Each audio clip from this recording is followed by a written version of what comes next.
31 तारीख आ रही है ना। लोग, जिसको वास्तविक सुख कहा गया है वो विशुद्धि होती है, भीतर की purity of our soul, purity of our mind, उसका नाम सुख होता है।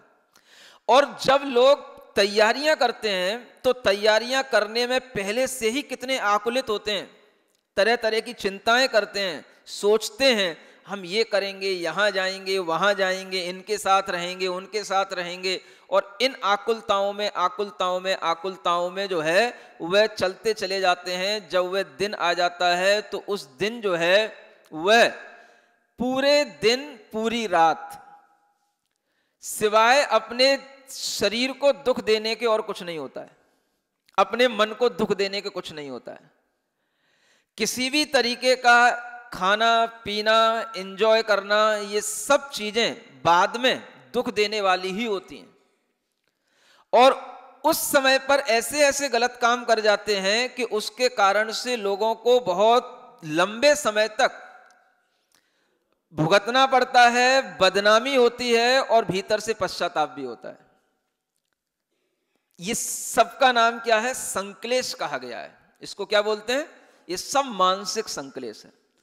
तो जितने भी लोग ये सब मानसिक संक्लेश की तैयारी कर रहे हैं, हम समझते हैं ये सब लोग एक बहुत बड़ी अज्ञानता के साथ में जी रहे हैं। धर्म के साथ में हमेशा भारतीय संस्कृति के अंदर त्योहार मनाए जाते हैं और हर पर्व अपने आप में एक विशुद्धि का कारण बनता है। संक्लेश का कारण कोई भी त्योहार नहीं होता है।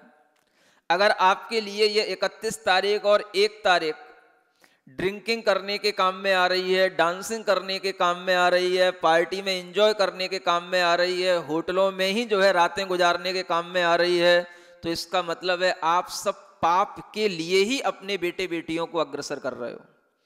और ये सब चीजें पाप को बढ़ाने वाली ही हैं और पाप से कभी भी सुख नहीं होता है। आप सोच रहे हो कि इससे हमें सुख मिलेगा, ये एंजॉय, पाप से अगर एंजॉय होने से सुख मिलने लग जाए, समझ आ रहा है, तब तो फिर दुनिया की काया बिल्कुल ही बदल जाएगी। फिर तो दुनिया में पाप ही पाप दिखाई देगा, तो पुण्य की किसी को जरूरत ही नहीं पड़ेगी। तो सुख हमेशा पुण्य कार्य से मिलता है। पाप से तो दुख अभी भी मिलेगा, आगे भी मिलेगा, क्योंकि हम जिस समय पर कर्म बंद कर रहे हैं वो कर्म फिर बंधेंगे, आगे भी हमें जब फल देंगे तब फिर हमें दुख दे करके जाएंगे। और उसी समय पर अगर हम पुण्य बंद करेंगे तो वह पुण्य का बंध हमें जब भी पुनः कर्म का उदय आएगा तो वह हमें पुनः पुण्य का सुख दे करके जाएगा, हमें सब तरीके की अनुकूलता दे करके जाएगा। इसलिए आपको ये सोचना चाहिए और लोगों को ये बताना चाहिए कि ये इतना महत्व आपने इस 31 तारीख को और 1 तारीख को दे रखा है। भारतीय संस्कृति में इस 1 तारीख का पहले कभी कोई महत्व नहीं था। ये तिथि भी, ये तारीख भी जो है अंग्रेजों के जाने के बाद यहाँ इस भारत में इतने महत्व को प्राप्त हुई है। उससे पहले यहाँ पर विक्रम संवत्सर चलती थी, शक संवत चलती थी, ये भारतीय तिथियां होती थी, वीर निर्वाण संवत चलती थी। अपने अपने मजहबों की, संप्रदायों की भी अलग अलग तिथियां हैं, नए वर्ष की अपनी अपनी उनकी एक संवतें हैं, इसके अनुसार सबका धर्म चलता था। लेकिन अब ये 1 तारीख का मतलब है दुनिया का सबसे ज्यादा पाप करने वाली वह रात होती है जो 31 तारीख की रात कहलाती है। सबसे ज्यादा पाप होता है दुनिया के अंदर, समझ आ रहा है?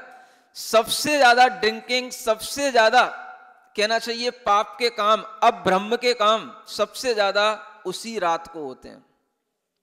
आप सब जानते हैं, लेकिन फिर भी अपने बेटे बेटियों को क्या करें, बड़े हो गए हैं, इतने बड़े हो गए कि आपकी जो है कोई बात ही नहीं सुनते हैं। इतने बड़े हो गए कि अब आपके लिए कहा जाए कि आप उन्हें समझाओ या उनको बताओ कि वह थोड़ा सा समझें कि पाप क्या पुण्य क्या, तो कुछ भी नहीं समझते। आपको ये समझना चाहिए कि अगर हम इस तरीके से बच्चों को छोड़ करके रखेंगे और उनके ऊपर अगर हम थोड़ा सा भी उनके लिए कंट्रोल नहीं रखेंगे तो ये पाप निरंतर बढ़ता ही चला जाएगा। एक ऐसी स्थिति बन चुकी है कि आज व्यक्ति जितना इंटरेस्ट दीपावली, दशहरा, होली में नहीं लेता, उससे 10 गुना इंटरेस्ट इस 1 तारीख के लिए तैयार करने के लिए लेता है। समझ आ रहा है? भारतीय संस्कृति के लिए इससे ज्यादा हिरास की बात और क्या होगी। आज बच्चों के लिए भी 15-15 दिन की छुट्टियां मिलती हैं तो केवल इसी एक त्योहार पे मिलती हैं। समझ आ रहा है? दीपावली दशहरा में तो 2 दिन 3 दिन की छुट्टियों में ही अब आजकल निपटाने लगे हैं। तो आपको ये समझना चाहिए कि ये कितना हमारे लिए संस्कृति उल्टी होती चली जा रही है, और इसके कारण से हमारी संस्कृति के अंदर जो अपने बच्चे हैं, बेटे बेटियां हैं, इन सब के अंदर जो धार्मिक संस्कार हैं वो बिल्कुल मिटते चले जा रहे हैं। तो उन्हें पुनर्जीवित करने के लिए ही इस तरीके के कार्यक्रम होते हैं कि भाई अगर आपको एंजॉय करना ही है, आपको कुछ ना कुछ अपने लिए छुट्टी का उपयोग करना ही है, तो अपने पुण्य भावों के साथ करो।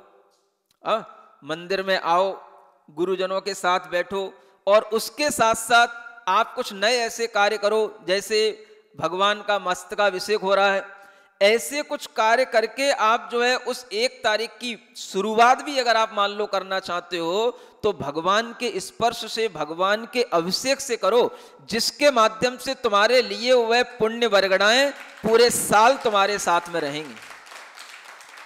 यही पुण्य वर्गणाएं तुम्हारे लिए पूरे साल तुम्हें धर्म से जोड़े रखेंगी, अच्छा आदमी बनाए रखेंगी। और अगर साल की शुरुआत ही तुमने गलत कामों से की तो पूरे साल तुम जो है गलत कामों में डूबे रहोगे। तो हर व्यक्ति को यह समझ में आना चाहिए, अगर वह साल को मानता भी है, उस साल की शुरुआत भी अच्छी करना चाहता है, तो उसे पवित्र स्थलों पर पहुंच करके, पवित्र धर्म आयतनों पर पहुंच करके उसे अपने वर्ष की शुरुआत करनी चाहिए, और अपने गुरुजनों के सानिध्य में पहली उसकी शुरुआत करनी चाहिए। उसके मन में पहला भाव ये आना चाहिए कि अगर हमारा आज सुबह 1 तारीख को हमारा सवेरा हुआ है तो सबसे पहले हम अपने गुरु का दर्शन करने जाएंगे, हम अपने प्रभु का दर्शन करने जाएंगे।